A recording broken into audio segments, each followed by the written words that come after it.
Doctor Asif इजहार channel को subscribe करें और बेल आइकन को दबाना न भूलें ताकि हर नई वीडियो की अपडेट्स आप तक पहुंचती रहे।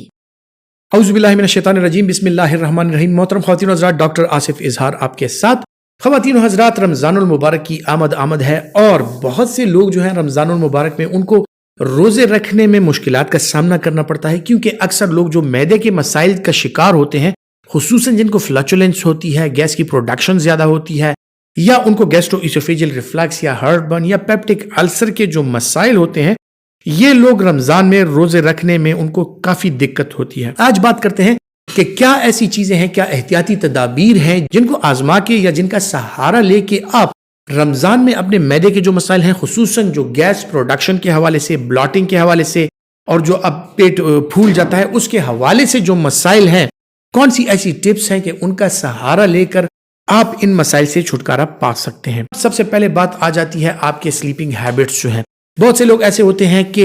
बहुत ज़्यादा हैवी सहरी करने के बाद या इफ्तार के बाद अक्सर औकात जो है तो लोग सो जाते हैं, लेकिन खुसूसन सहरी के बाद ज़्यादा लोग सोते हैं और देर तक सोते रहते हैं। तो अगर आपने नोट किया हो, जब भी आप किसी स्पाइसी चीज़ का, किसी भी मुरगन चीज़ का या इसी तरह बहुत ज़्यादा मीठे का अगर आप इस्तेमाल करें और उसके बाद एकदम से आप लेट जाएं, तो क्या होता है कि इसी की वजह से आपको बहुत ज़्यादा हार्टबर्न का आप शिकार हो जाते हैं। या फिर आप मशरूबात का इस्तेमाल ज़्यादा करते हैं कि उनमें कार्बोहाइड्रेट्स बहुत ज़्यादा पाई जाती हैं, या दूध का इस्तेमाल करते हैं तो उनमें भी कार्बोहाइड्रेट्स और प्रोटीन मुख्तलिफ चीज़ें पाई जाती हैं। लेकिन अगर आप लेट जाते हैं, इनकी फर्मेंटेशन स्टार्ट हो जाती है और गैस की प्रोडक्शन बहुत ज़्यादा हो जाती है, तो उसकी वजह से आपका पेट फूल सकता है।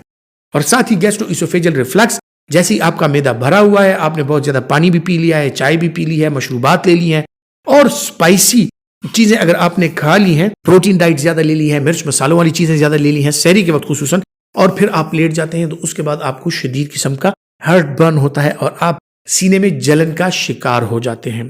फिर बात आ जाती है इफ्तारी पे। तो बिल्कुल ही खाली पेट सारा दिन आपने गुजारा होता है और जैसे ही हम इफ्तार करते हैं, चूंकि प्यास ज़्यादा होती है, मुख्तलिफ किस्म की मशरूबात लोग ले लेते हैं और फिर साथ में जो तली हुई चीज़ें हैं, पकौड़ा, समोसा, पराठे, इस तरह की चीज़ें लोग इफ्तारी में भी ले लेते हैं। उसके बाद जो है जनाब असल मरहला स्टार्ट होता है कि आपके सीने में जलन और मैदे में दर्द स्टार्ट होता है और लेट नाइट जो है फिर आपको वही ब्लॉटिंग और वही गैस की कैफियत जो है वो शुरू हो जाती हैं।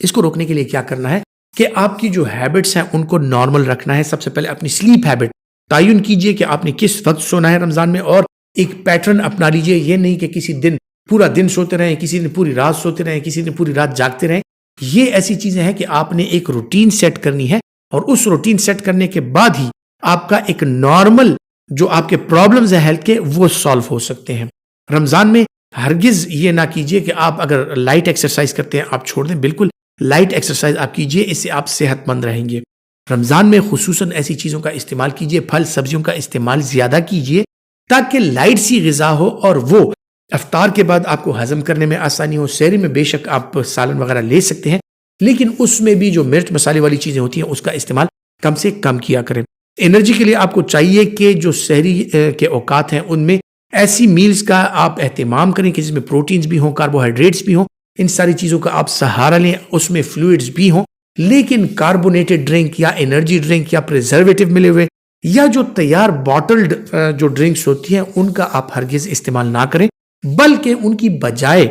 आप अगर फ्रेश फ्रूट जूसेस अपने घर पे ही बना लें या अपने घर पे ही ऐसा शरबत वगैरह बना लें, तो उससे आपको प्रॉब्लम्स कम से कम हो सकती हैं।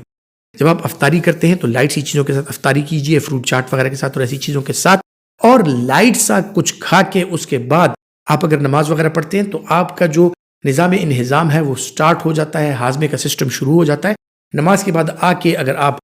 थोड़ा बहुत कोई लाइट सा डिनर करते हैं तो बिल्कुल कर लीजिए, और उसके बाद जब आप तरावी पढ़ते हैं तो उसमें भी आपकी अच्छी खासी एक्सरसाइज हो जाती है और जो गैस आपके पेट के अंदर होती है तो वो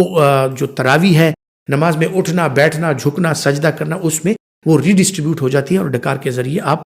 उससे छुटकारा पा लेते हैं। अपना बहुत सा ख्याल करें। अल्लाह हाफिज़।